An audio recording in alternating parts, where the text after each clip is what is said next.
Descubre nuestra programación y prepárate para ver mucho más. Más puntos de vista, más deporte, más series, más arte y ciencia, más música y cine, más documentales, más entretención para grandes y chicos. Descubre UChile TV, donde todas las verdades se tocan.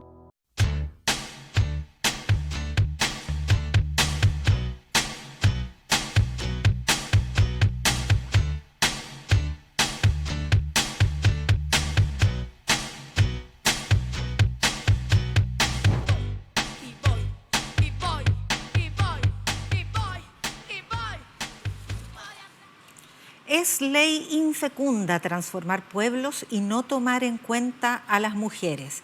Lo dijo Gabriela Mistral en 1906. Ella tenía apenas 17 años y tuvo que cumplir 60 para poder votar en Chile, cuando recién en 1949 se promulgó la ley para el voto femenino.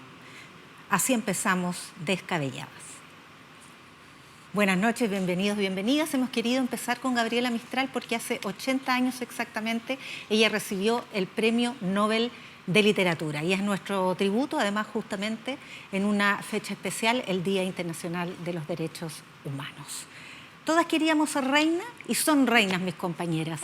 Mirna Schindler, Alejandra Matus. Gracias, mi reina. Bienvenidas. Yo lo suficientemente viejas como para haber visto el desarrollo de la figura de Gabriela Mistral desde esa profesora asexuada con la que nos enseñaban en el colegio, hasta una mujer mucho más integral, más completa. Totalmente. Y más humana además. Más humana también. Totalmente. Sí. Vamos a hablar de las esquirlas del último debate de anoche, de los desafíos para la democracia chilena después de las elecciones, de la doctrina Donroe y el Premio Nobel de la Paz para María Corina Machado. ¿Partimos por el foro? Partamos, po. Allá, ¿por qué yo? Porque te miro a ti. Tiene tu capena menú, saliste tú. Ya. Yo. Parte tú, porque yo quiero hablar de cosas como relacionadas con el foro. Ella quiere hablar de cosas más inteligentes. Sí, ya. Es que yo ya tengo mi reel. Claro. Es que nosotros ya hicimos el backstage de lo que no se puede decir en Descabellada. Con la Ale. No se puede decir. Oye, qué manera de pelar. No sé, pero ojo, pelamos los vestidos, la ropa, pelamos cosas que son más frívolas. Ya. Pero hablemos Basta, en serio. basta. Ya, partamos. Ya. A ver, voy a partir por la forma, que es lo primero que salta, ¿no? A ver, no sé si alguien puede soportar 2 horas y media de partida. O sea, yo encuentro que estos debates de 2 horas y media en este formato... A lo presidente. Basta. Basta, de verdad basta. ¿Por qué digo basta? Porque nadie lo va a ver, nadie va a hacer, incluso nadie lo va a ver después, ¿cachai? O sea, este on demand que lo voy a ver en el YouTube, no. Nadie se va a sentar 2 horas y media y me parece que la gente merece que se la considere en esas necesidades, ¿no? Que la gente vive con apuro, que tú no estás dedicado 2 horas y media de tu día para ver un debate, que el debate es importante porque es importante lo que ahí se discuta, pero por lo mismo tiene que haber una estructura distinta. Pero eso ya pasó porque este es el último debate, ojalá tarea para la casa para la próxima elección presidencial. Ahora, lo segundo. Yo creo que esta estrategia impugnadora de la candidata de la centroizquierda, la candidata Janet Jara, que creo que está correcta desde el punto de vista de lo que decíamos la semana pasada, ¿no? Cuando tú vas más atrás en las encuestas y en las preferencias, es correcto interpelar. Pero cuando ya es demasiado la interpelación, creo que produce un efecto contrario. Si a esto le sumamos que el candidato dijo, se acabó mi pasividad, porque hasta ahora había sido el candidato pasivo que se dejaba como mandurrear, alguien por ahí me hablaba de la figura de este matrimonio de 60 años juntos, en que la señora lo está todo el rato retando en el debate de la Archi, pero ahora pasó que el candidato dijo, se acabó, fue a terapia parece, y el terapeuta le dijo, basta ya, ponte los pantalones y aquí vamos a poner aquí el parelé.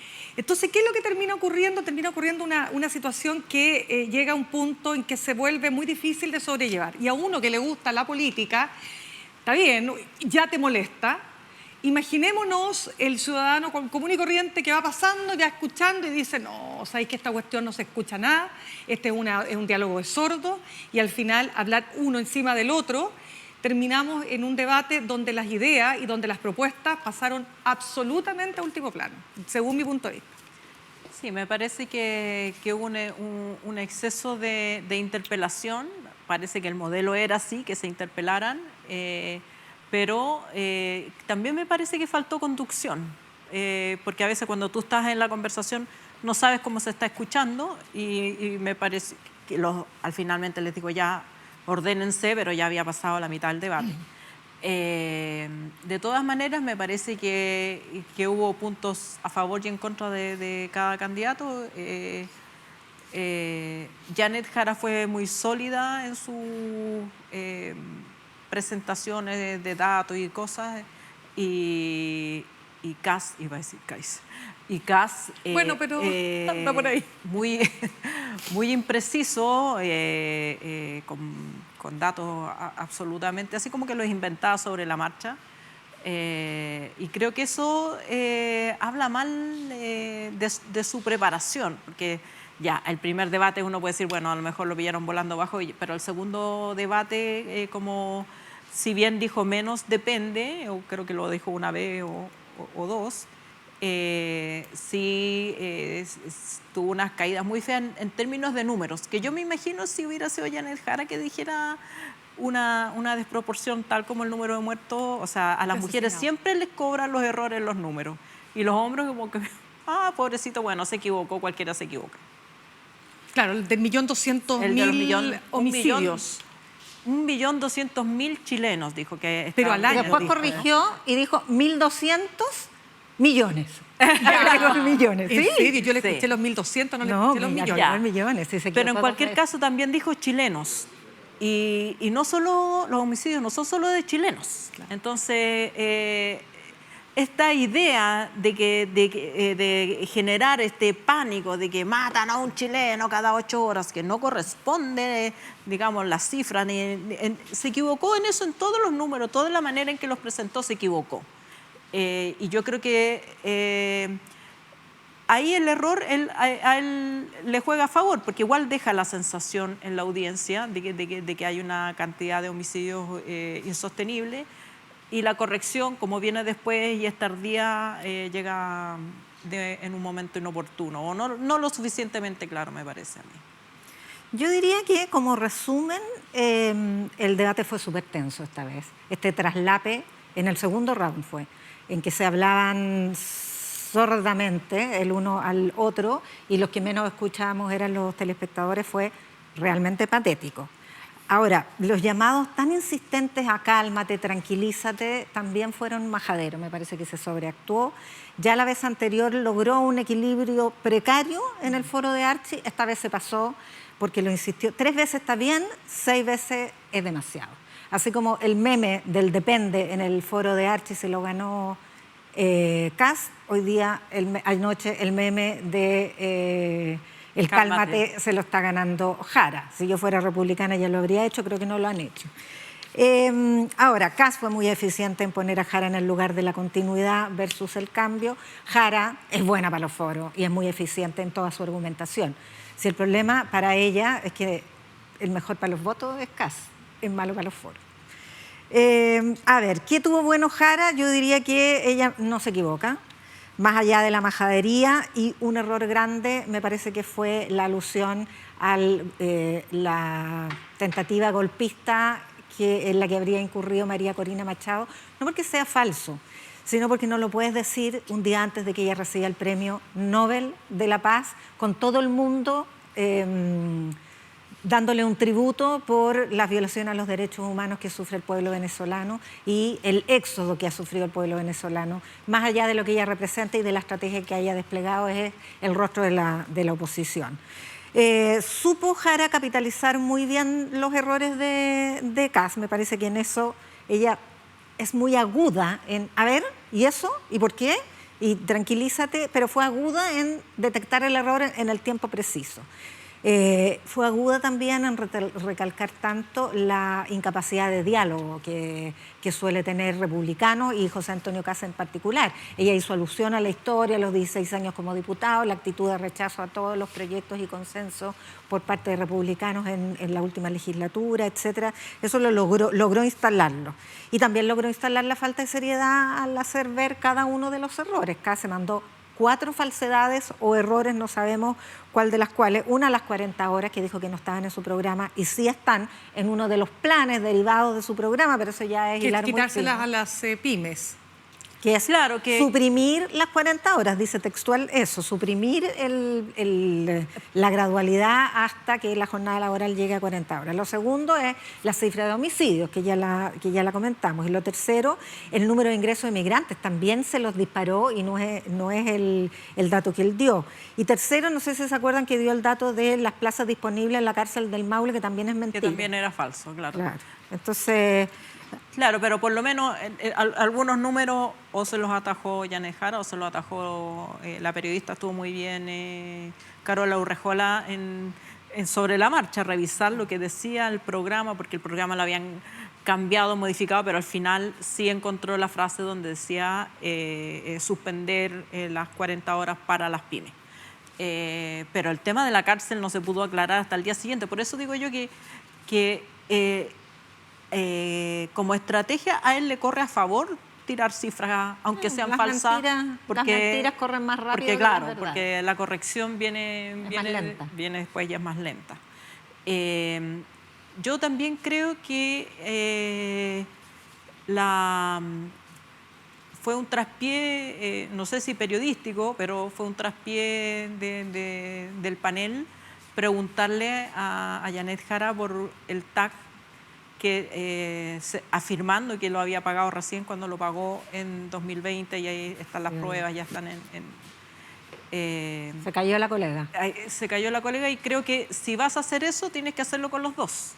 O sea, a mí me parece súper legítimo el método gringo, que es tú vas Trapito a al los sol candidatos, para los dos. trapito al sol para los dos. Por ejemplo, acá también tenía un trapito al sol que pidió el 2015 ese permiso constitucional de 30 días, que en vez de irse a un congreso en Alemania se fue de vacaciones con toda la familia, con el sueldo pagado, digamos, por el congreso, y encima volvió después, que, digamos, en términos estrictos legales hubiera significado su destitución del congreso, no lo destituyeron, pero bueno, cuando tú haces el ejercicio de ir atrás y buscarle los trapitos, hay que buscarle los trapitos a los dos. El tema del TAC creo que era una cosa que había que error aparte, Janet Jara tenía que aclarar, pero así como ese, también se le podían haber pedido cosas a Kast que aclarara. Correcto. Ahora, hay que decir que este es un hito decisivo porque es el último foro, por lo tanto vale la pena darle tantas vueltas en esa perspectiva. El foro normalmente está dirigido a los indecisos. A las alturas del último foro, ya faltando tan pocos días para la elección de este domingo, la mayor parte de la gente tiene su decisión tomada. Los indecisos no son muchos, pero si hacemos una suerte de homologación entre indecisos y votante obligado, es precisamente en ese segmento del votante obligado, de aquel que nunca ha ido a votar en una elección presidencial y que va a regañadientes, es allí donde Jara tiene el techo más bajo y por lo tanto ella se jugaba más anoche que su contrincante. Yo creo que en todo caso, mira, de mover algo, este debate no es para mí el punto central, porque lo más probable es que no movió mucho. Es más, me atrevería a decir que, o sea, digo, a favor de la candidata, más bien creo que me inclino por la tesis de que podría el debate haber generado otro fenómeno, y es que pueda efectivamente aumentar el número de blancos y de nulos, en que la gente no se sienta identificada con ninguna de las dos opciones. Y eso sería un tema mucho más, digamos, complejo, ¿no? Me temo por lo que decía al comienzo. Ahora quiero entrar un poquito en el fondo, que ya no es la estridencia de hablarse encima, cuestión que es súper difícil, ¿eh? Yo quiero partir de la base que tanto para uno como para el otro, estar expuesto a un espacio tan amplio como lo que tú planteabas, porque la Ale me decía, todo este espacio tan amplio, ¿no? tan poco contenedor, sintiéndose interrogado por los periodistas. Igual es duro, es difícil ser candidato o candidata, qué duda cabe de eso. Pero bueno, es lo que les toca. Y ahí... Fue voluntario. Es voluntario...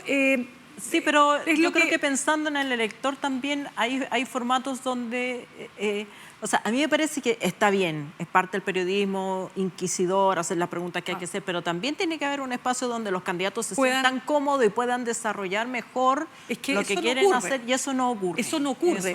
Y no ocurre por un montón de razones, ya sea por las estructuras, por los formatos, porque hay interpelación. Bueno, no ocurría por de pronto con los 8 candidatos, era imposible poder conocer en profundidad las posturas, pero ahora sí teníamos la posibilidad de conocer las posturas. Pero ¿qué es lo que termina pasando? Me ocurre lo siguiente, la candidata Jara, que si bien evidentemente conoce cómo funciona el Estado, porque el Estado, ella fue parte del Estado porque estudió administración pública, yo digo hoy día no hay carrera que venga más a tono con lo que se requiere hoy día, que es una persona, un auditor público, alguien que conoce la administración pública y cómo funciona. ¿Por qué lo digo? Perdona, para cerrar el punto, es que no he terminado. El punto es el siguiente. ¿Dónde hace agua Kast? Precisamente donde Jara muestra fortaleza. Quien conoce el Estado mejor es Jara, quien no conoce el Estado es Kast, y quien muestra que no tiene gran capacidad para poder concretar aparentemente lo que está ofreciendo. O sea, una propuesta que es muy ambiciosa pero poco concreta. Y respecto de Jara, bueno, que ella es precisamente la incumbente y por lo tanto, por mucha experiencia que tenga, no va a poder finalmente, o no necesariamente va a poder demostrar que con esa sola capacidad le basta para poder llegar a la presidencia. Alejandra. Sí, yo solamente quería hacer un punto que tiene que ver con la justicia de la competencia. Está prohibido a los canales de televisión abierta hacer publicidad por cualquiera de los 2 candidatos, salvo que no sea la franja. Y hubo en la transmisión de Mega, durante los comerciales, un comercial, que esto ya pasó en la primera vuelta, donde aparecía un comercial para el pisco republicano. Y decía la voz en off, yo elijo republicano. Esto ha motivado muchas quejas ante el Consejo Nacional de Televisión, se va a ver, por supuesto. Yo sé que hay canales que decidieron no transmitir ese comercial, pero creo que los canales también tienen una responsabilidad y en algún momento hay que decidir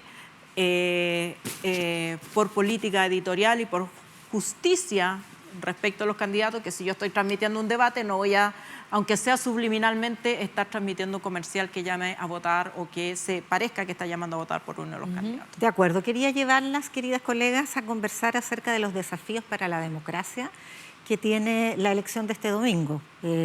Algunos consideran que está en peligro por la militancia comunista de la candidata Janet Jara, pero ella ha criticado las dictaduras de izquierda que existen en Latinoamérica. Otros consideran que el peligro viene del lado de Kast, porque abraza al club de la ultraderecha, que se define como no liberal, como iliberal.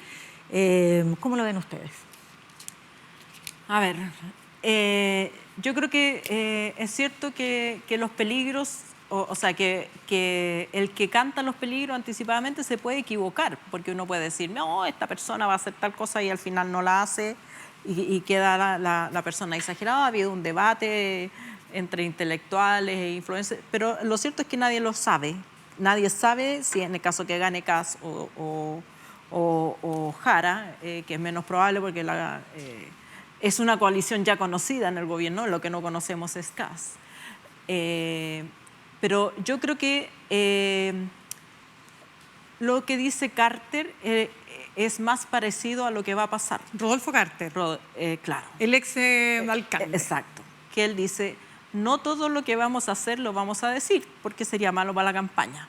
Y porque se levantarían las calles inmediatamente. Claro. Entonces, efectivamente, se construye un personaje, se construye un discurso alivianado para tratar de evitar que la gente se oponga. Hay muchas políticas que van a ser, por supuesto, antipopulares, entre esas la de las 40 horas, por eso el candidato dice no las vamos a tocar, no las vamos a tocar, pero sí, pero no, ya, depende. Tú no vengáis con esa, pues. Depende, a ti no te lo admitimos. No, me estoy diciendo lo que dice él. Ya. No, yo no digo... Mi problema es que muy pocas veces digo depende. Bueno. Me tiro al tiro la piscina. Vamos, Sí, depende, no. Entonces, pero si uno mira como el corazón, ¿dónde está el corazón de ese partido? ¿Dónde está el corazón del partido hegemónico en la derecha hoy día? ¿Dónde está el corazón de sus militantes? ¿Cuál ha sido su trayectoria? ¿Cuáles han sido sus propuestas? Muchas de ellas son antidemocráticas o rozan con la institucionalidad democrática, como por ejemplo desconocer la libertad individual de manifestar una preferencia de género. Ellos no reconocen ese derecho, no reconocen tampoco los derechos laborales como derechos. Ellos consideran que los derechos laborales son perniciosos para la economía y por lo tanto están contra lo que ha estado, digamos, históricamente siempre en contra de la derecha, pero, digamos, la derecha anterior ha tenido que ir negociando esos puntos. Ellos tienen menos voluntad de negociar, por lo tanto yo creo que sí hay peligros para que vía saltarse el Congreso o con votos suficientes en el Congreso se retrotraigan muchos derechos conquistados por muchos años y no solamente por voluntad de los partidos políticos, sino también de las organizaciones sociales que los han promovido. Okay. A ver, es largo el tema, déjame tratar de resumirlo de la siguiente manera. Desde los sectores republicanos, libertarios, ¿no es cierto?, se instala el fantasma del comunismo, no solo de ellos, por cierto, hoy día las derechas completas están en ese lenguaje, en esa narrativa, ¿no?, de un partido comunista leninista, marxista, con una posición en política exterior que, por cierto, puede ser muy debatible. Pero hay una diferencia. Este partido comunista chileno ha sido gobierno en 2 oportunidades. Nueva mayoría bajo el gobierno actual. Y los gobiernos del Frente Popular. Bueno, estoy hablando después del retorno a la democracia. El Partido Republicano y el Partido Libertario, que tienen posiciones políticas muy extremas, que otra cosa es que por razones tácticas ellos estén cambiando el discurso para poder tener alguna competitividad y salirse del nicho, porque el nicho es cero competitivo y por lo tanto requiere, si quieren llegar a la presidencia, hablarle a la inmensa mayoría y no solo a sus fans que los siguen en las redes sociales. Ese Partido Republicano y el Partido Libertario no han sido gobierno. Entonces, ¿qué tenemos hoy día? Tenemos un Partido Comunista sobre el cual pueden existir críticas muy fundadas, algunas no, pero ha sido gobierno, y un partido que no ha sido gobierno, pero que además quien puede llegar seriamente a ser presidente es un militante de ese partido, que es como si hoy día tuviéramos por el otro lado, ¿no es cierto?, a una militante o militante comunista con la seria posibilidad de ser presidenta de la República. Entonces ahí ellos dirían, oh, pero ahora ellos tienen el poder total. Cuestión que también es debatible. Entonces, la pregunta es la siguiente. ¿Realmente Kast abandonó la batalla cultural? Sobre todo cuando una senadora, como la senadora libertaria Vanessa Kaiser, dice que es seco para los temas valóricos y que solo ahora no lo está diciendo por razones, bueno, no sabemos por qué. ¿Realmente lo abandonó o es una decisión táctica en función de una gran estrategia, que es lograr dar esa batalla cultural una vez que estén asentados en el gobierno y en el Estado? Esa es la pregunta que no estamos en condiciones de responder ni el próximo domingo, ni el 11 de marzo y probablemente hasta el 11 de marzo del 2027. Yo creo que efectivamente nadie puede saber, pero hay demasiados indicios como para pensar que José Antonio Kast y su pertenencia al club de la ultraderecha y liberal se va a reflejar en su gobierno. No tendría ninguna razón, salvo la correlación de fuerzas en el Congreso, para ser distinto de sus convicciones. Él no tiene una coalición que le vaya a plantear límites, tiene una coalición que lo fue a reconocer en su triunfo 2 minutos después de que se impuso en la primera vuelta electoral y sin ninguna condición. Efectivamente hay un voto dirimente en el Senado, porque en la Cámara de la derecha es mayoría, y es Matías Walker, que digamos, uno puede mirar a su trayectoria y pensar que no va a dejar pasar iniciativas legales autoritarias. El artículo 63 de la Constitución establece muy taxativamente qué materias son de ley y la verdad es que deja muy poco espacio a los decretos. Los decretos, no existen los decretos con fuerza de ley porque son delegación del Congreso, pero los decretos que emite un gobierno están muy limitados. Ahí yo diría que el rol fundamental de la Contralora Dorothy Pérez va a estar en el foco. Pero a nivel legislativo sí tiene otro resorte el gobierno que vaya a asumir, y son los vetos. El gobierno tiene, el Poder Ejecutivo tiene en la Constitución política chilena la posibilidad de vetos sustitutivos, aditivos y supresivos. Y esos vetos, claro, se los pueden rechazar en el Congreso, pero él puede también insistir. Y ya sabemos que cuando se crean determinadas relaciones comunicacionales, por ejemplo, si no quiera el destino que muera un carabinero, ¿ustedes creen que si eso ocurriese en una situación de confrontación con el crimen organizado, no se va a generar una vorágine en los medios de comunicación afines, que son la mayoría, como para declarar un estado de excepción que sea prorrogado varias veces por el Congreso? Los estados de excepción son restricciones a las libertades, no son solamente sacar a militares a las calles. ¿Y qué pasaría si un militar se le va una bala contra un niño? Me pregunto. Ojo con eso. Si eso no es autoritarismo, ¿qué es lo que es? Y por lo demás, desde el punto de vista de las potestades administrativas, el Poder Ejecutivo tiene varias. Para empezar, los reglamentos. La ley de permisología, que va a determinar el campo regulatorio a la iniciativa privada del mercado, efectivamente se hizo para no hacer de esas regulaciones algo deschavetado y completamente obstructivo como se estaba convirtiendo. Pero también se puede pasar de la raya porque todos los reglamentos están en desarrollo. El aborto en 3 causales. Este gobierno tuvo que mandar un nuevo reglamento porque había regiones donde la objeción de conciencia impedía explícitamente particularmente a las jóvenes, hacerse un aborto aun cuando estuvieran en alguna de las 3 causales. Pues ese reglamento se puede retirar y presentar otro. Es parte de la potestad legislativa. Hay medicamentos para anticonceptivos, la píldora al día después, que están rebajados por convenios con la Sanabás. Bueno, ese convenio se puede acabar. Y en fin, la posibilidad de reasignación presupuestaria, sobre todo con el propósito de hacer un gran ajuste, permitiría encubrir una cantidad de batallas culturales que pueden pasar coladas, que son enormes. Sí, yo quiero agregar, Muy cortito. ¿Por qué yo digo por qué yo le doy un plazo de 1 año más o menos, para siquiera pensar, ya, este es el momento para que mis ideas, lo que yo profeso, mi fe, mi pensamiento y mis creencias puedan expresarse, porque yo tengo la mayoría, porque gané el gobierno?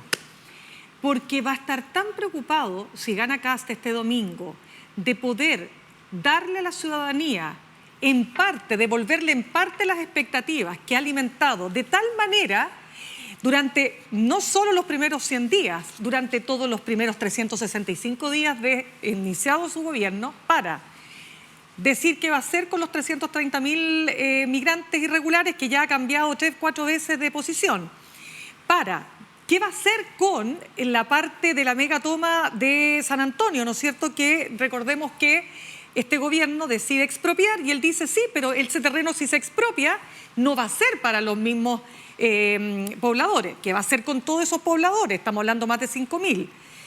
Segundo, el tema de los derechos de los niños migrantes. ¿Qué va a hacer cuando los niños migrantes, sus padres migrantes irregulares, niños nacidos en Chile, necesiten acceso a la salud y la educación? ¿Se los va a quitar? ¿Se los va a impedir? Y tercero, ¿qué va a pasar con el escritorio por escritorio cuando haga esta auditoría? Va a estar 1 año, como decía la candidata Jara, con justa razón, porque ella conoce cómo funciona el Estado, auditando. Cuando no pueda concretar lo que está ofreciendo, va a estar tan ocupado que en realidad yo diría que va a tener 1 año por lo menos para ponerse a pensar en los temas culturales. Vamos a seguir con este tema en el Vamos a una bloque. pausa. Sí, Ya, ahí lo yo solamente tengo un punto que hacer, pero... Es que tenemos que ir a una sí, pausa. vamos a la pausa. Entonces quiero, sí, no sin antes, contarle a nuestra audiencia que este domingo, además de ir a votar, usted puede sintonizar radio y Chile Televisión, porque vamos a estar transmitiendo desde la primera hora de la mañana hasta el cierre de toda la actividad informativa. Estaremos contigo con voces expertas, análisis, el pulso de cada rincón de Chile. Así que acompáñenos en el 11.2 de Televisión Abierta Digital o 102.5 de Radio Universidad de Chile. Y tampoco puedo dejar de convocarlas a suscribirse a nuestro canal de YouTube y seguirnos en todas nuestras redes sociales. Estamos en todas porque además si nos busca nos va a encontrar, lo hemos dicho muchas veces. Vamos a tener una entrevista en el tercer bloque con Cristian Leporati, publicista, y vamos a seguir conversando en el bloque que viene después de una muy breve pausa.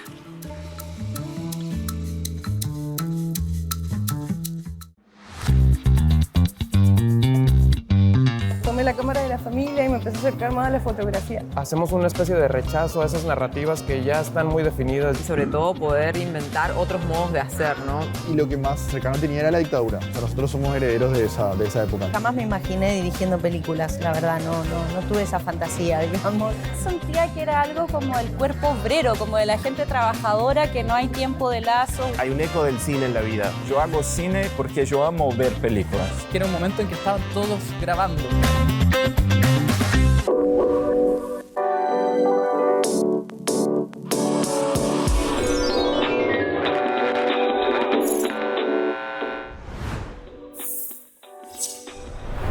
Revelados no es solo un programa de entrevistas, es también un programa de retratos. Los cambios que ha tenido el teatro y que sigue teniendo son tremendamente valiosos. Era muy, muy difícil caracterizar la voz de Salvador Allende en privado. Tenía que exponerse sexualmente a la fuerza con un hombre tanto mayor, digamos. Eso era muy fuerte para el público. ¿Y qué es lo que hace la vida? Bueno, te dice, a ver, ahora enférmate tú.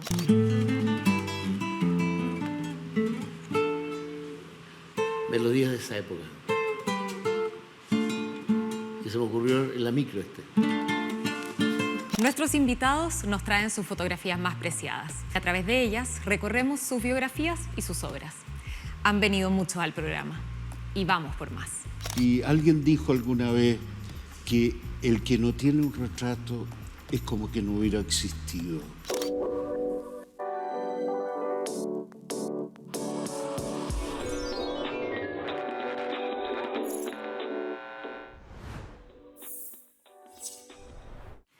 Y nos quedamos conversando con Mirna y Alejandra acerca de los desafíos para la democracia que se abren este domingo, una vez que sepamos quién es él o la nueva presidenta de Chile. Alejandra había pedido la palabra. Sí, yo solamente quería hacer el punto de que uno tiene la idea o se forma la noción de que la democracia es muy sólida y que la institución y que el Congreso y que no tiene esta facultad, tiene la otra, pero si uno mira el ejemplo de Estados Unidos, de lo que ha hecho Trump, que se ha pasado por buena parte numerosas instituciones estadounidenses y la justicia ha sido incapaz de pararlo. O sea, hay fallos judiciales que, por ejemplo, dicen a esta persona usted no la puede deportar y va y la deporta igual. Y esa persona se pierde en una cárcel Salvador y nadie sabe dónde está. Entonces, ese tipo de presidente no necesita cumplir la promesa. Basta con que haga un amago de que está cumpliendo la promesa y manda personas enmascaradas a ser redadas en los pueblos demócratas, sobre todo en el caso de Donald Trump, y atrapa a personas por el color de la piel o porque hablan español. Entonces, después vemos si era ciudadano, si no era ciudadano. Le han quitado niños a sus madres, niños enfermos, un niño autista que estuvo no sé cuánto tiempo preso sin que su mamá pudiera saber dónde estaba. O sea, ya para cuando viene el fallo judicial, para cuando viene la institución democrática a reparar ese daño, ya es tarde. Entonces, claro, afortunadamente Estados Unidos, ahora hay elecciones parlamentarias, hay momentos en que eso se puede revertir si es que baja su popularidad. Pero adivina qué más popular que una guerra. Entonces, cuando una persona autoritaria, con vocación autoritaria, está sentada en un sillón democrático, no necesariamente va a respetar todas las instituciones y va a costar mucho y cuesta mucho a la democracia, porque la democracia es lenta y la democracia también requiere en el caso, por ejemplo, de Trump, claro, requiere contrapeso. Cuando los perdedores están en el suelo y no tienen fuerza política y están divididos, adivina qué. Pero tengo un punto también ahí, solamente para tomar ahí yo creo que hay una diferencia con Estados Unidos y lo que pasa con la institucionalidad difícil, compleja de Chile, porque tenemos un poder judicial que está lamentablemente eclipsado por estos escándalos de corrupción que tocan además al corazón, que es la Corte Suprema.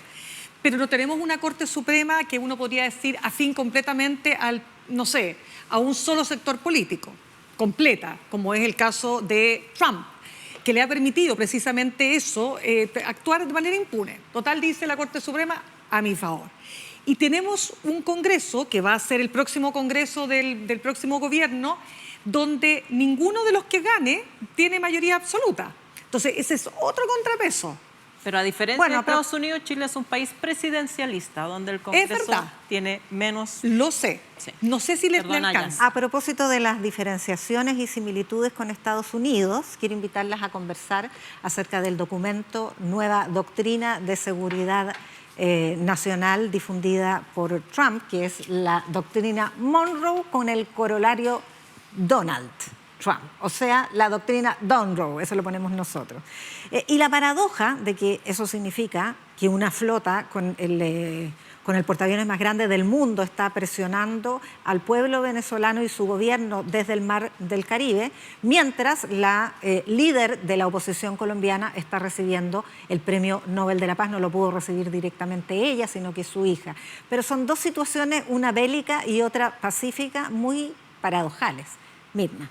Claro, a ver, lo primero que hay que alertar acá es Trump está poniendo en práctica lo que su movimiento de fans que lo admiran y lo siguen, MAGA, Make America Great Again, quiere en materia de política exterior, es decir, separar a Estados Unidos respecto de Europa, esta alianza por 80 años después de la Segunda Guerra Mundial, el gran garante de la seguridad europea, ¿no es cierto? Primero, fuera, o sea, nosotros ya nos desentendemos de ustedes y los dejamos a su arbitrio, que sea Rusia la que se encargue, no es not our business. ¿Listo? Perfecto. Luego viene lo que pasa con, porque tú dices la doctrina Monroe, ¿qué tiene que ver la doctrina Monroe? Del año 1823, que tenía por fin básicamente establecer un modo en que América, ¿no es cierto?, se protegía respecto de los invasores, llámese el Imperio Español, que después deriva, ¿no es cierto?, en otro tipo de acciones abiertamente imperialistas por parte de Estados Unidos, que considera a América Latina el patio trasero. Y entonces lo que hace finalmente ¿cómo le llaman?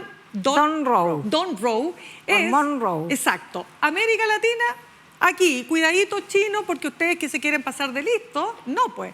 Este es mi patiecito. ¿Cómo se llamaba ¿te acuerdas la del señor del balón de gas? Este es mi... Salgan de mi lago. Salgan de mi lago. Yo pensé que me ibas a cantar la canción Latinoamérica. No, pero hablando en serio, o sea, esto claramente responde a esa lógica. Insisto, es una cuestión que de hecho los expertos dicen que lo más delicado de todo es dejar solos a los europeos, ¿no? Y por otro lado, ¿no es cierto?, repartirse el mundo. Rusia con Europa, Asia, China y nosotros América Latina. Y aquí hay un punto súper importante.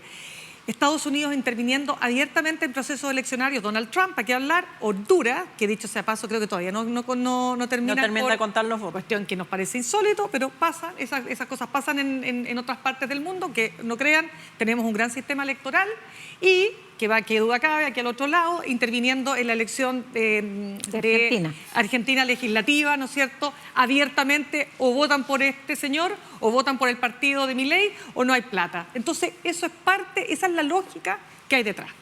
Claro, pero es una doctrina Monroe que ya no está ideada para la Guerra Fría, sino para guerra comercial, Alejandra. Sí, bueno, creo que todo tiene que ver con China y la disputa que tiene Estados Unidos por mantener su liderazgo de primera potencia, que está amenazada por China.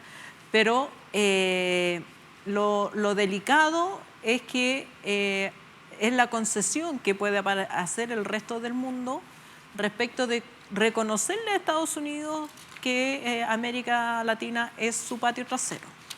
De hecho, hay cosas malas, el movimiento MAGA, que uno de sus principios es que no querían que el presidente estadounidense se meta en ningún otro lugar que no sea Estados Unidos. Querían una política hacia Estados Unidos sin meterse en ningún conflicto bélico alrededor del mundo. Para pasar por alto ese tema, entonces hay dirigentes de MAGA que ahora dicen, bueno, América Latina tiene la palabra América, y como ellos dicen, nosotros somos América, entonces es nuestro. No América. existe el gentilicio estadounidense en inglés, ¿verdad? No existe. Ellos son Americans. Americans. Entonces, Latin America, entonces, bueno, es parte de nosotros. Se están saltando de que se trate de otros países, de otros territorios, simplemente porque tienen la palabra América. Entonces están diciendo, no, Estados Unidos no está interviniendo en otras naciones, está interviniendo en América.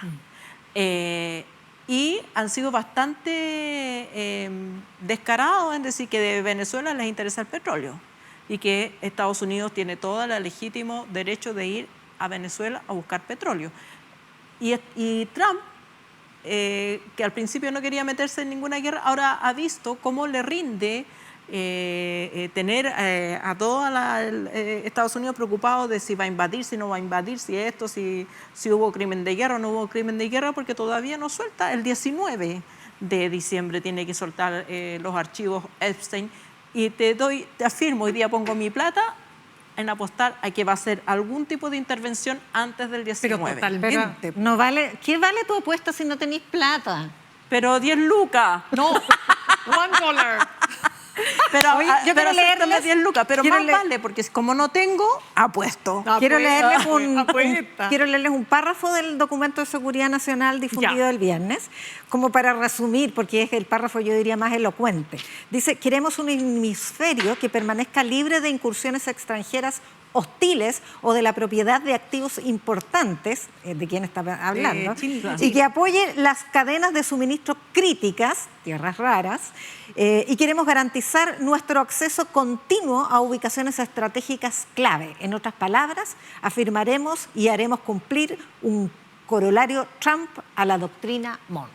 No lo inventó nadie, está así, dicho explícitamente. Tal cual, y explícitamente, y no les da ni plancha. O sea, es tanto su racismo que no ven que hay otros países, otras democracias. Soberanía, principio de no injerencia, autodeterminación de los pueblos, ninguno de esos conceptos existe. No, pero yo creo que a los chinos deben estar muertos a la risa, porque además China, piensa tú lo siguiente. Yo de los chinos no espero nada. No, pero espérame. China tuvo relaciones con Pinochet, así que yo creo que China... pero no, Estados Unidos está en guerra. Ya, pero espérame. Pero sí que los chinos, esta cuestión donde si le pasan Taiwán, les resbala. Pero por cierto, lo que voy es que ellos tienen hoy día importantes intereses en América Latina. Por de pronto, nuestro país, 60% de nuestras exportaciones se va a China. Luego, el puerto Chancay, que tú dices, pero ¿cómo lo hicieron los peruanos y no nosotros? Bueno, ahí. El metro de Colombia. El metro en Colombia. ¿Qué vaya a hacer con eso? ¿Le vas a decir, chinos, váyanse? Pero son socios principales Rusia, China, Irán, de Venezuela. Hasta ahora yo no los he visto abrir la boca respecto de las amenazas de Estados Unidos. ¿Qué van a hacer? ¿Van a venir y van a hacer la guerra por Venezuela? Por supuesto. No. Quiero recordarles que hoy día se entregó materialmente a la hija de María Corina Machado el Premio Nobel de la Paz, que ella lo dedicó a Donald Trump en algún minuto. Y como ella hizo eso, un artista, activista, defensor de los derechos humanos desde la perspectiva de la teología de la liberación, que recibió el Premio Nobel de la Paz en 1980, Adolfo Pérez Esquivel, le escribió una carta a María Corina Machado y le pide que defienda la soberanía de Venezuela, le advierte sobre los peligros de la injerencia extranjera y la exhorta a, y aquí cito, trabajar para tu pueblo y construir la paz, no provocar mayor violencia, un mal no se resuelve con otro mal, solo tendremos dos males y nunca la solución del conflicto, y termina diciendo, la peor de las violencias es la mentira. ¿Vieron la ceremonia? No vi porque estuve escuchando muy pocas veces no escucho las noticias, pero no las veo, las escucho. Pero sí escuché la declaración de la hija y tal. A ver, por un lado, me parece que desde el jurado del Premio Nobel de la Paz tienen sus consideraciones para darle el premio a María Corina Machado, porque ha sido una luchadora, el rostro más importante de la oposición a Maduro, que no cumplió con su promesa de hacer elecciones limpias, libres y transparentes, escondió la pelota y por lo tanto fue una elección fraudulenta, de eso no hay discusión. Desde el punto de vista de la academia, darle el Premio Nobel de la Paz como se le ha dado a tantas personas que uno podría decir, mira, es discutible porque sí apoyó, no sé si apoyó directamente golpes Corina Machado, pero hay varias declaraciones de ella y visitas a Estados Unidos para pedir que Estados Unidos interviniera en Venezuela.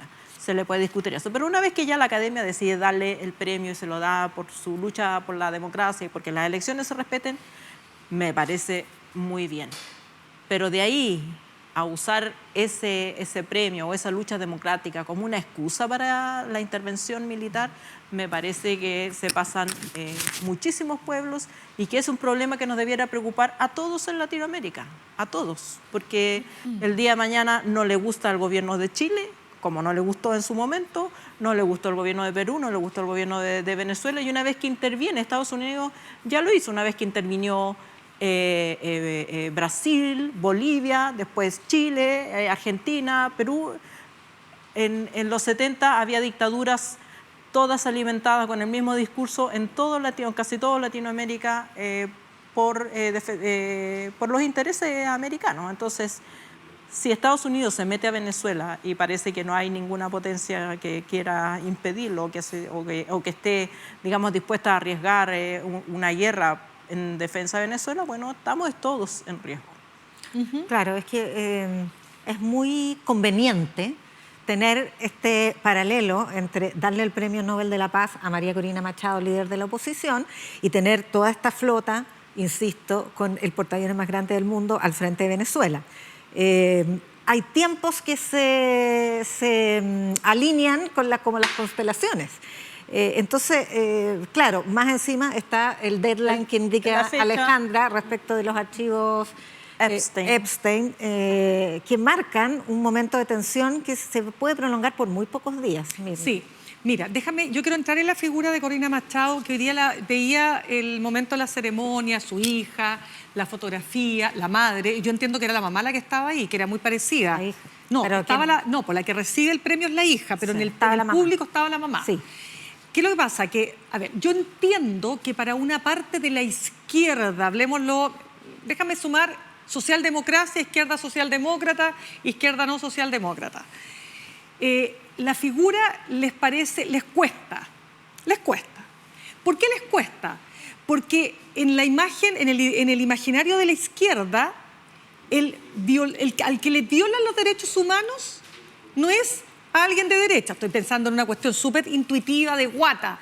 Oye, pero si las dictaduras en general... Claro, pero estoy pensando, América Latina, pensemos, ¿no?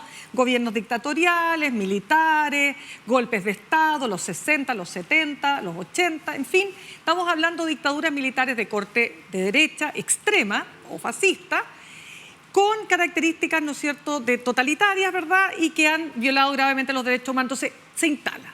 Entonces, primero, aceptar que un gobierno de corte de extrema izquierda, que en realidad a esta altura yo diría que ya es cualquier cosa menos de izquierda, sino que es simplemente una narcodictadura, que es lo que es Venezuela, viole los derechos humanos, y de ese atentado permanente a la democracia surja una lideresa de derecha, les cuesta.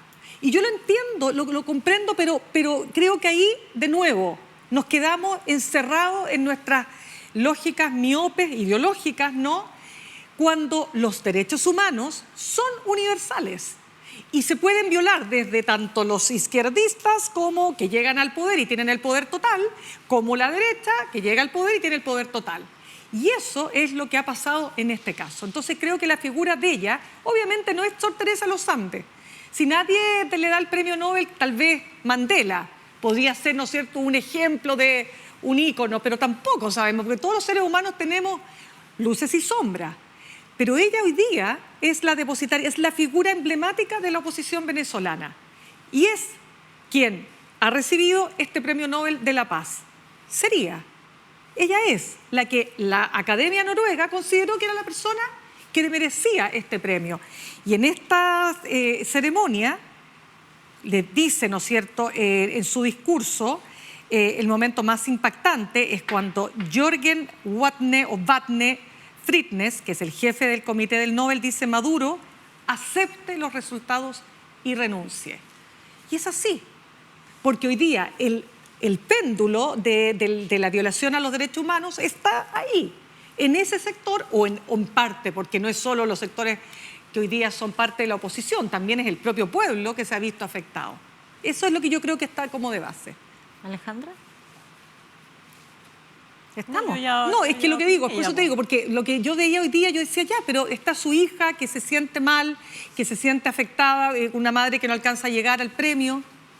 Es como que eso es lo que me produce, ¿no? O sea, además, la figura de María Corina Machado tiene un apoyo popular. Ella, recordemos que todas las encuestas la daban como la ganadora de la elección, pero fue inhabilitada por el régimen de Maduro cuando todavía se creía que el proceso iba a ser limpio, y entonces la oposición aceptó modificar al candidato. Sin embargo, era ella, medida por todas las encuestas, quien iba a ser la depositaria de la voluntad popular. Y aun cuando no fue ella, sino que Edmundo González, la abrumadora mayoría apoyó a ese sector. El problema de la oposición venezolana es que no tiene manera, aun cuando el discurso que leyó la hija de Corina Machado respecto de una transición y haber tejido, porque eso es lo que dice, ya tejimos, organizamos las posibilidades de una transición a la democracia. La verdad es que la oposición, lo poco que queda de oposición en Venezuela, no ha tejido verdaderamente esas redes, no ha generado las relaciones con algunos de los mandos, no ha encontrado una división en este férreo grupo de poder que ha establecido Maduro en Venezuela, y por lo tanto no tiene condiciones para impulsar un proceso institucional de normalización democrática. Es muy complejo. Sí, yo creo que la solución era la posibilidad de solución, porque pensemos en Chile en dictadura. Si Estados Unidos hubiera decidido bombardear Chile para sacar a Pinochet, creo que ni el más izquierdista de los izquierdistas hubiera estado de acuerdo, por mucho que no te guste Pinochet. O sea, la oposición chilena tampoco tenía acceso a los mandos militares que estaban todos con Pinochet. El cambio no, pero había una negociación en desarrollo. Claro, pero el cambio fue posible porque Estados Unidos ya la dejó de convenir Pinochet. Bueno, miles de razones, pero entre las razones es que la oposición chilena fue muy efectiva en lograr la solidaridad internacional y había mucha presión internacional contra Chile. Y había bloqueo y Chile no podía, digamos, hacer muchas cosas porque estaba bloqueado por tener un régimen dictatorial. Y yo creo que es lo que está haciendo Corina Machado y es la razón por la cual le dan el premio. Ha tejido relaciones internacionales, aunque no tiene la fuerza para obligar a Maduro desde adentro a soltar el poder, sí puede tener la fuerza para que tal como le pidieron incluso gobiernos de izquierda, le pidieron a Maduro que mostrara las actas y que, digamos, aclarara el resultado de la elección, Petro, Brasil, etc. El problema es cuando la tentación es ir a tocar los cuarteles. El problema es cuando la tentación que tuvo Agustín Edwards de ir a pedirle a Nixon que derrocara al gobierno de Salvador Allende. Ese es el problema. Entonces yo creo que más allá del mérito de darle el Premio Nobel de la Paz a María Corina Machado, que los tiene, es que eso se use como en este minuto, por las razones que ya hemos conversado, se use como excusa para la invasión militar de Venezuela. Y yo creo que en ese punto es donde no es un tema de izquierdas o derechas, es un tema de defensa de la democracia. Bueno, yo creo que ahí es donde la figura de Corina Machado adquiere la importancia respecto de cuál va a ser el derrotero ahora, ¿no es cierto? Ya, ella ya recibió el premio Nobel de la Paz, ¿no? Formalmente hoy día, pero ya había sido galardonada. Si tú me preguntas si yo fuera Corina Machado o si yo fuera su asesora, yo le diría que ella tiene que jugar un rol distinto. O sea, por cierto, no puedes alentar, por más que quieras, internamente una intervención militar extranjera. O sea, eso no, ni siquiera porque no se condice con el galardón que acabas de recibir, sino porque va contra todo derecho internacional. ¿Te fijas o no? Y por otro lado, tiene que ser la gran figura que aglutine a esta oposición y que, ojo, si las dictaduras duran tanto tiempo, también porque los pueblos y las oposiciones en estos casos no son capaces de lograr unirse para derrotar al tirano o al dictador.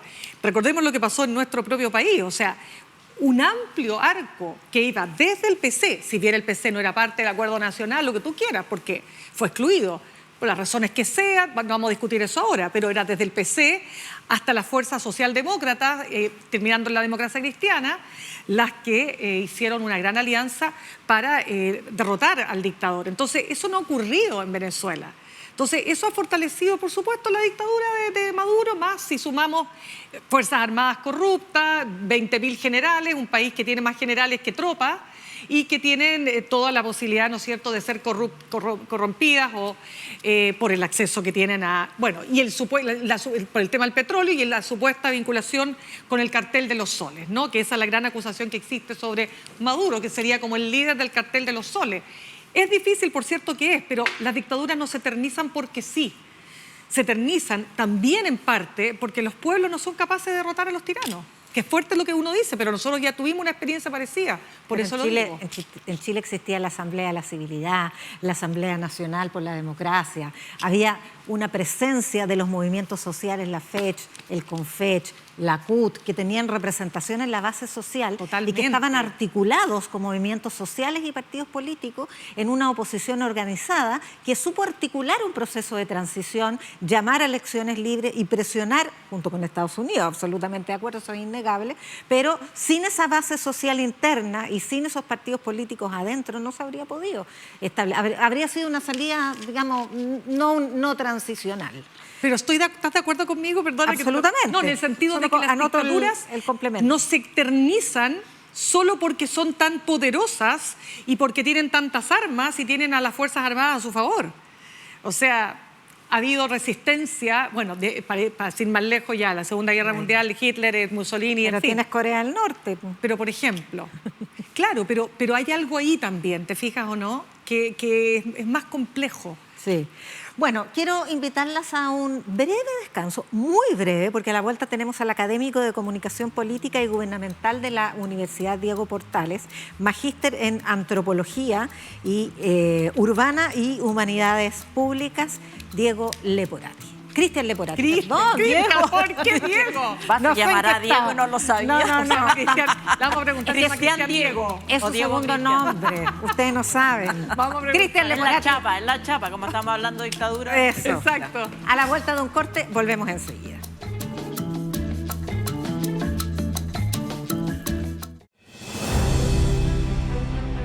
Uno ve que las empresas contaminan y para uno sería fantástico que no estuvieran aquí, pero es la fuente de trabajo que tiene la gente. El salmón, lejos, tienen menos huella de carbono que cualquier otra cosa proteína que tú te comas. Chiloé es una zona de sacrificio. Bueno, la actividad forestal es una de las actividades más relevantes, ¿cierto?, en la zona centro-sur del país. Nunca pensamos que iban a arrasar con todo. Maratú es un proyecto de planificación territorial. Propone la extensión ordenada de la localidad de Puchuncaví hacia el oeste. El negocio escandaloso, por medio de una operación inmobiliaria, hacen que se cometan aberraciones tremendas, ¿no? No tenemos alcantarillado, no tenemos hospital, no hay nada. SQM desarrolla sus labores en la cuenca del Salar de Atacama. Varios ecosistemas van a ir muriendo en el tiempo. Pero antes se veía todo el salar con agua, pero hoy ya no. Para mí las salmoneras no aportan realmente en nada cuando pienso que la importancia de hoy es sostener y cuidar la vida. Y digamos que mala tampoco, pero ellos no respetan las nacientes de agua. Es la moneda de transacción para sacrificar este territorio.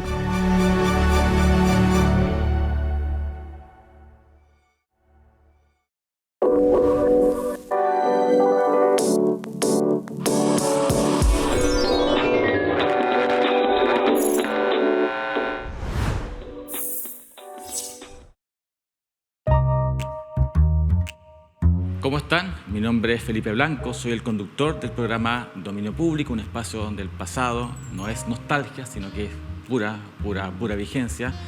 Aquí lo que hacemos es rescatar del olvido películas, muchas películas, que en cierto modo también ayudaron a construir lo que hoy día entendemos por lenguaje cinematográfico y que por distintas razones han quedado un poco atrapadas, digamos, en el tiempo. Mi tarea en ese sentido, digamos, es explicarles precisamente el rol, digamos, y la importancia que han tenido esas películas, buenas o malas, y por qué es importante particularmente verlas hoy día en este contexto y por qué esas mismas películas de hace 20, 30, 40 o 50 años pueden decirnos algo respecto de lo que está ocurriendo hoy. Espero que sigan viendo el programa y espero que estén atentos a las próximas emisiones acá en Dominio Público en Uchile TV. Muchas gracias.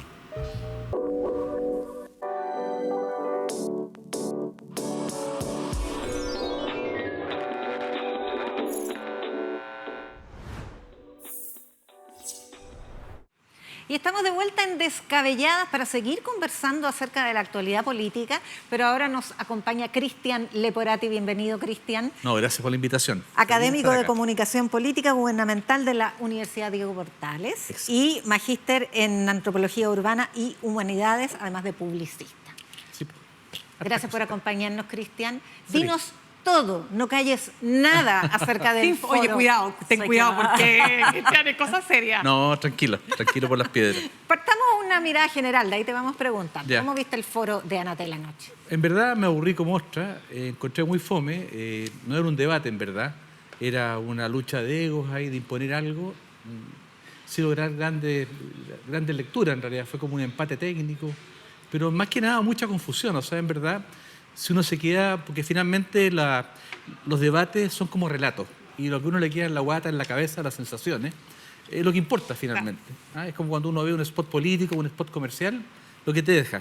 Y a mí lo que me dejó muy preocupado en realidad, porque en el fondo son dos candidatos que van a manejar el país en una situación compleja globalmente, en una situación compleja localmente y también internamente Chile como país. Y te quedan estas dudas, o sea, te quedan muchas dudas de las capacidades de ambos candidatos, yo creo, porque si no son capaces de ponerse de acuerdo en un debate, con toda la facilidad que tiene un debate además, ahora yo sé que es televisión, no es lo mismo que radio, hay pantallas, hay cámaras, hay un poquito más de nervio, obvio, hay la escenografía, la puesta en escena es más compleja, pero quieren liderar un país que es importante dentro de Latinoamérica, y yo vi muchas dudas, o sea, yo en verdad... La semana pasada, cuando fue la radio, me quedaron dudas de gobernabilidad en el caso de Kast. Dije, ¿Kast va a ser presidente? Pero qué horror, o sea, le veo cero capacidad de gobernanza, porque con eslogans no vas a hacer políticas públicas, no vas a manejar un país. Pero después pasamos a esta semana, pasamos a la televisión y ahora las dudas mías son con los dos en realidad. Entonces creo que fue un debate muy confuso. Seguramente para lo que tienen ya tomada su decisión para el próximo domingo, eso no se va a alterar, y probablemente los electores que están con la duda existencial de por quién voto, van a tener más dudas. Entonces es complejo, no fue un buen momento, yo diría, para la política en Chile. Perdón, Mirna primero. No, ya dale nomás. Ya, disparen. Ya.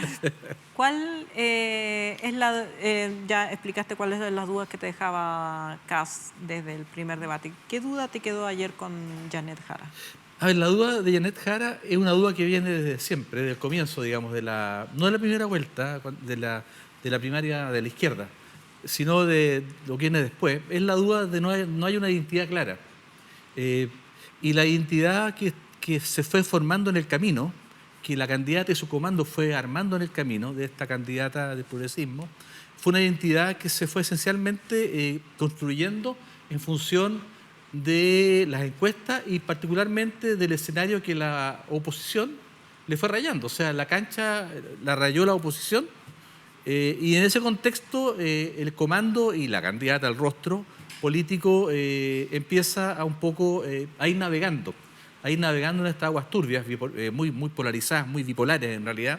Y es complejo porque en el fondo esa es la mayor debilidad, no tener una narrativa clara para uno como electorado, entender cuál es finalmente, quién es ella y cuál va a ser su aporte y su mirada de futuro y de presente. Fue muy confuso todo. ¿Te puedo hacer un punto dale. ahí? El hecho que esta paradoja, esto casi contraintuitivo, que ella aparece validando un proyecto como AES Andes que pondría en serio peligro el observatorio de Paranal.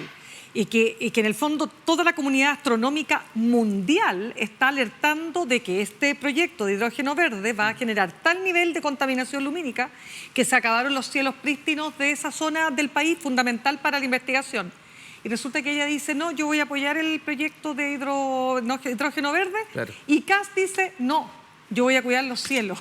¿Qué pasa ahí? ¿Cómo lo viste eso? Pero ojo, perdona, solo una acotación. Kast está en contra de la transición energética. ¿Tiene algo que ver con eso? Creo. Perfecto. Sí. Pero dice que está a favor del proyecto. A favor del Paranal. Perdón, de Paranal. Sí, toda la razón. Sí, no, y también solamente la precisión de que dijo que iba a intentar que las dos cosas se pudieran hacer y solamente en el caso de tener que elegir... Jara. Claro. O sea, en el caso de tener que elegir a eso. Sí. Bueno, pero de todas fue tan maneras... binaria no fue tan binaria, sí. Pero es un tema complejo. Claro, es inesperado. Inesperado, Son ¿no? las confusiones, Son las confusiones.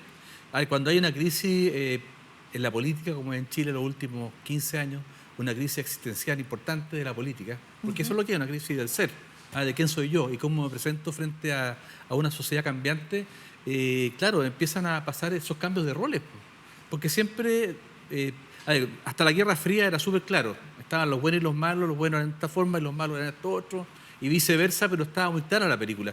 De momento que cae el muro de Berlín y entra un poco la economía libre de mercado ya a prometer un futuro esplendor, y eso no va pasando en el camino, y tampoco pasa en Chile. Claro, empiezan a caer un poco las ideologías tradicionales y el electorado de París, por ejemplo, que era un electorado urbano, meritocrático, yo siempre digo es un electorado de mall, le gusta la sociedad de consumo, se recrea en eso, tiene su familia en ese contexto, se divierte en ese contexto, siente que estas ideologías no lo representan, no lo reflejan como persona en su problemática, y ahí empezamos a ver a candidatos, como tú señalabas súper bien, como Kast defendiendo la luminosidad del norte para una ventaja competitiva súper importante del país, que es el tema de la mirada pura y prístina al cielo para los observatorios. Y tenemos una Jara también muchas veces defendiendo lenguaje y códigos y conceptos que son más bien de la derecha. Como te puedes sacar los militares a la calle. Por ejemplo, ¿te fijas? Entonces, esa confusión, en esa confusión, ¿quién pierde más? Obviamente que es Jara. Ahora, ahí pierde ella, pierde. Oye, ya, pues pónganse de acuerdo. 1, 2, 3, yo. De ti lo espero. Estamos ansiosas. Oye, tú dices que los foros son como un relato. Y aquí la idea fuerza que trata de instalar Kast respecto a Jara es que esto es la continuidad, ella, y lo ha hecho eso el súper cambio, bien. yo. Claro. Y el relato que intenta instalar ella es tú no sabes lo que quieres hacer y no ofreces gobernabilidad al país. ¿Cuál de los dos crees tú que triunfó, se impuso mejor en el foro y en general la campaña? Es que en general, mira, están los que tienen una posición política súper definida, por razones históricas, etarias, etc. Yo diría que ya la mejor encuesta de todos fue la primera vuelta. O sea, está súper claro. O sea, la gente ya tomó una decisión y va a votar por un rostro distinto a lo tradicional, a las promesas tradicionales de izquierda y la derecha tradicional. La gente ya tomó una decisión y lamentablemente, en mi caso, obviamente que va a ser súper claro el resultado del fin de semana. En eso no va a haber sorpresa. Y hay que preguntarse por qué la gente tomó ese camino, ¿te das cuenta? Porque efectivamente no es que haya ganado uno u otro. Las personas entendieron que la centroizquierda y la centroderecha no le resolvieron los problemas. Ahora, hay que decirlo, también estos problemas son muchas veces creados por la misma propaganda política. El tema de la inseguridad, efectivamente en Chile hay mucha inseguridad, pero si uno analiza el continente latinoamericano, estamos súper bien junto con Uruguay. Somos los países más tranquilos. Pero se ha ido generando todo un tema que claramente ni la izquierda tradicional, ni la derecha tradicional, Matei, ni Jara, son capaces para la gente de entender que les va a resolver los problemas cotidianos, quieren ver a alguien distinto. Y a eso hay que sumarle además algo muy del mundo de las comunicaciones que ustedes manejan mejor que yo, que es mucho más fuerte siempre una promesa que un plan de gobierno. cuando está en competencia electoral. O sea, yo escuchaba ayer a Kast, y también todas otras veces lo he escuchado siempre, porque me llama la atención, y siempre promete, vamos a eliminar a los inmigrantes, vamos a eliminar la delincuencia. Puras promesas que la gente le hace mucho sentido, po. ¿Y qué dice Jara? Bueno, nosotros vamos a hacer un plan, vamos a negociar, vamos a empadronar a los migrantes. No, la gente quiere escuchar, vamos a eliminar, queremos sacarlo. Aunque sabemos muy bien que no va a pasar eso, porque los carabineros que hay son los que hay, los militares que hay son los militares que hay, el parlamento que hay, un parlamento también bien empatado, ¿cierto? Entonces el país va a seguir su marcha y por lo tanto lo que vamos a tener a partir de marzo probablemente es una gobernanza muy fuerte en lo comunicacional, como lo hace Trump, como lo hace Milei, como lo ha hecho en parte Vox, aunque no lo ha ido muy bien en España, como lo ha hecho la Meloni en Italia. Son gobernanzas más que de cosas tangibles, más bien son gobernanzas comunicacionales, que van muy fuerte para mantener eso que prometieron, porque es incumplible, ¿te das cuenta? Pero la gente quería escuchar eso, quiere escuchar promesas de cambio. Ahora, no desde el punto de vista gobierno. comunicacional, ¿por qué crees que la izquierda o la centroizquierda no ha sido capaz de levantar un relato comunicacional tan potente como el de derecha? Porque mira, si lo llevas al terreno empresarial, por ejemplo, que es siempre más fácil de entender, el mundo de la publicidad, cuando uno hace una campaña publicitaria para una marca, esa marca hizo todo un estudio y tienen una retórica, tienen un objetivo y que están todos de acuerdo. Y eso se lo plantean a la comunidad, a la sociedad de consumo, y la gente lo compra o lo deja. Pero acá claramente el progresismo y todo no tienen clara la película, o sea, no saben qué ofrecer a la gente. Y siguen un poco anclados en el siglo XX. Siguen anclados en la Guerra Fría, siguen anclados en la caída del muro de Berlín, siguen anclados en Pinochet. Y esa no es la gente que te vive en la Florida, no es la gente que te vive en Renca. Son personas distintas, son de otro perfil, viven en otro mundo distinto a la retórica que no hace mucho sentido que tenemos de 50 años para arriba, pero no para los que tienen de 40 años para abajo. Entonces en eso, yo creo que en esa retórica, en ese entender al otro, la izquierda sigue ensimismada porque no ha sido capaz, por ejemplo, de hacer un congreso en el Partido Socialista, no ha sido capaz tampoco de hacer un congreso, ¿para qué vamos a hablar del PPD? O sea, en el fondo... Pero un congreso autocrítico, por eso pero se trata. obvio, un congreso... Donde además, nos saquemos la mugre, obvio, discutiendo y poniendo... Y que salgan algunos señores que tienen más de 60 años, ya que estaría bien que le dieran paso a gente más joven. ¿Qué tenéis contra la gente de 60? Bueno, oye, aquí hay yo tengo 60, así que de 60 para arriba, por lo tanto no tengo nada que decir, pero creo que para entender el nuevo mundo hay que tener otra mirada. Totalmente. Ahora veamos, ya, analizaste bien ahí la candidata Jara y sus partidos y bueno, la cultura, si tú quieres, de la izquierda. ¿Qué pasa con republicanos, libertarios? ¿Qué pasa con este candidato que ayer se enojó, impugnó también, dijo párele? ¿Cómo lo viste en ese aspecto? Que había estado más pasivo, sí, tratando de cuidar los votos, porque ya... coaching, no sé en qué se lo hizo, no todavía estaba... ¿Y ese coaching qué tal? Bueno, le hicieron un buen coaching. ¿Cómo lo viste? Porque se aburró menos, tuvo más liderazgo, o sea, uno espera un futuro presidente que tenga capacidad de imponer una idea y más o menos afirmarla, ¿te fijáis? Creo que lo hizo muy bien, o sea, tuvo mucho más... O sea, dentro de lo mal que lo hicieron, creo que se pegó tuvo muy buen coaching, muy buen entrenamiento estos días. No cabe la menor duda caso, o sea, estuvo bien preparado.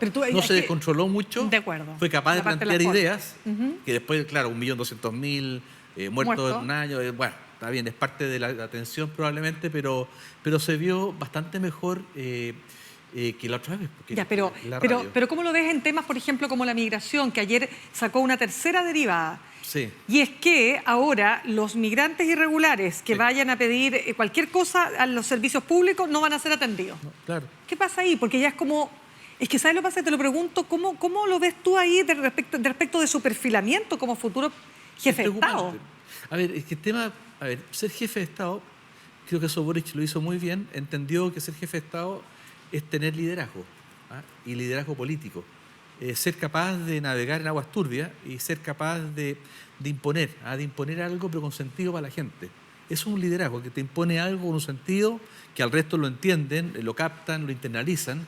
Y yo en eso veo una persona con muy pocas luces. A mí lo que me preocupa de Kast, que le va a tocar un tiempo difícil, los próximos años, 4 años son muy difíciles en Chile, y probablemente si es elegido él, le va a tocar mayor dificultad de gobernar y no le veo a una persona con liderazgo, no lo veo con luces, no una persona brillante. Puede ser un buen profesional, puede que tenga buena gestión, pero de ahí a gobernar un parlamento que le hace muy complejo. O sea, imagínense el partido de la gente lo que va a hacer. Va a ser un dolor de cabeza para la izquierda y para la derecha, y particularmente para el gobierno. Va a estar la abuela, y la abuela es una mujer tremendamente intuitiva en lo político, muy inteligente, muy bien preparada, y se la va a poner muy difícil. Entonces a mí lo que más me preocupa de un gobierno de Kast es básicamente las pocas luces que tenía como persona, como político. Lo veo muy opaco. ¿Tú das por hecho que va a ganar Kast? Sí, es que, no tienes ninguna es que sabes duda. que yo no miro las encuestas, me da lo mismo ya las encuestas, pero lo que estoy viendo fue la encuesta real, porque fue la primera vuelta. Pues sí, es abrumador, es abrumador. Yo creo que el trabajo del equipo de Jara debería ser, y me imagino que están haciendo eso, no lo pueden decir porque sería bien penca, pero deben estar tratando de acortar la brecha. Obvio, que no sea una paliza, una capotera, que después a esta gente que tiene un ego bastante grande les permita ese ego convertirlo en una aplanadora en términos de retóricos. Eso a mí me preocuparía. Ahora tú dices, perdón. Oye, esta pregunta no hago ninguna más. Definitivamente. No hago ninguna más, Fije el orden. pero quiero ponerte el contrapunto. Tú dices que la gente que ya los parisis viven en otro país distinto, no estoy de acuerdo. No estoy de acuerdo porque viven en el mismo país. Sin duda. Son hijos de, nosotros o somos los abuelos, es una sociedad interconectada, por mucho que tengan un perfil o creencias distintas. Y la gente que trabaja tiene los mismos problemas. Sí. ¿Y tú no crees que Kast, al demostrar o atisbar que puede tocar derechos sociales, que desde la gente que en la base puede decir soy de derecha, de centro izquierda, no quiere perder, le puede causar algún daño? ¿Qué pasa? A mí me ocurre que ya la gente, estoy seguro de eso, tomaron una decisión, y creo que el tema de los derechos sociales es una categoría súper importante. O sea, para mí es parte de la ABC, a derechos sociales dentro de la izquierda, pero indudablemente que para la gente hoy en día es mucho más relevante la seguridad. Y eso también es un derecho social. Y la seguridad como derecho social lo abordó, lo envasó, lo empaquetó, lo pintó mucho más bonito la derecha. Y la izquierda, con sus rollos morales muchas veces, y éticos, más que morales, no fue capaz eso de abordarlo. Entonces, creo que esos son, siendo iguales, está claro, vivimos en el mismo país, vamos a los mismos centros comerciales, pero las prioridades para la gente que no está en la élite, o económica, o cultural, o política, o todas las anteriores, sienten algo distinto. Y eso es lo que la izquierda no ha sido capaz de sentir también. Si finalmente lo que yo entiendo con la política como un acto de empatía, de otredad, de ponerse en el rol del otro. Y creo que en esa circunstancia, circunstancialmente, esto no va a durar mucho, pero creo que la extrema derecha lo ha hecho mucho mejor. Ahora, cuando tú te refieres a Boric, como un poco comparativamente, que supo que gobernar es tener liderazgo, yo me pregunto, dentro de estas pocas luces que le atribuyes a José Antonio Kast, si él, una vez sentado en el sillón de Higgins, no va a entender que, bueno, con guitarra ahora tengo que tocarla, tiene que ser afinado, ya no puedo hacer promesas y por lo tanto ordenarse, como lo hizo Boric después de la derrota en el plebiscito, que rápidamente reseteó el gobierno, llamó a Carolina Toá y rearmó la agenda. Es que tú analizás la historia de Boric y la Kast no son lo mismo. No. Boric es un tipo que tiene cultura, más allá de su vida de abogado o política, más que de abogado. Como político tiene otras inquietudes. Es una persona que tiene cultura, es culto en el sentido tradicional de la palabra, y tiene inquietudes.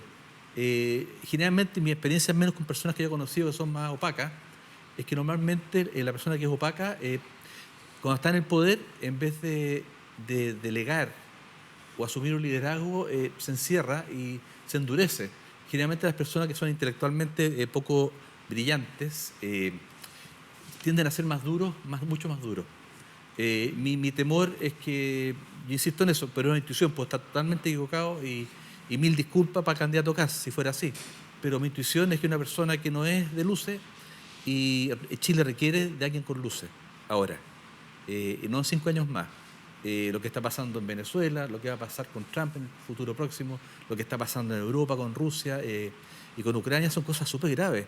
Lo que pasó también en Gaza con Israel es gravísimo. Entonces están habiendo por todos lados conflictos y eso requiere de liderazgo. Yo me imagino a un Kast encerrado en La Moneda, lleno de asesores. Me imagino que Chile Vamos le va a dar un respaldo para darle gobernabilidad a ese futuro probable gobierno, pero una persona opaca, no tiene chispa. O sea, un debate es justamente para que te salga ese instinto que tienes, porque eso no se estudia, no te lo enseña un coaching.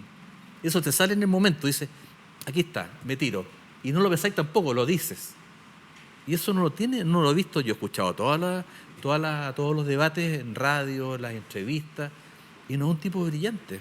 Ahora, no es de brillos, no de inteligencia. No. A lo mejor es muy inteligente, pero no tiene esa actitud o esa aptitud necesaria para un headhunting para un presidente de una república. Cristian, otro tema que va a tener que enfrentar Kast inmediatamente va a ser la respuesta a las expectativas que ha generado. La promesa. ¿Cómo lo ves? Promesa, ¿Cómo lo ves?